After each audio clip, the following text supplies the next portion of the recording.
S rezistentní bakterií jsem se setkala během hospitalizace našeho tehdy 5letého syna. Leželi jsme několik měsíců v nemocnici a asi po 2 přišla naše ošetřující lékařka s tím, že mu v moči našli rezistentní bakterii.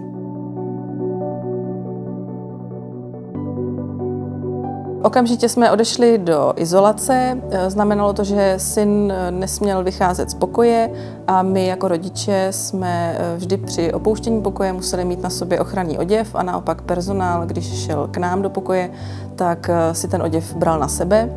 Taky jsme museli dodržovat zvýšený hygienický režim, častěji si dezinfikovat ruce a častěji nám uklízeli sociální zařízení.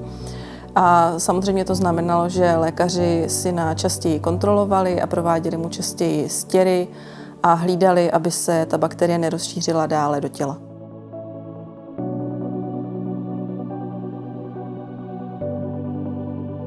Mě jako mámu samozřejmě ta informace, že mu našli rezistentní bakterii, vylekala. Bála jsem se, co to bude znamenat pro tu léčbu a jestli se neskomplikuje celý ten průběh.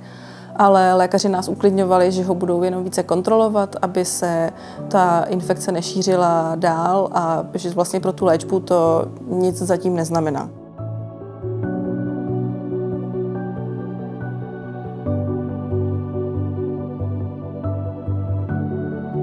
Naštěstí bakterie léčbu nějak neskomplikovala, syn se jí zbavil sám a tu poslední část hospitalizace už jsme strávili na standardním pokoji.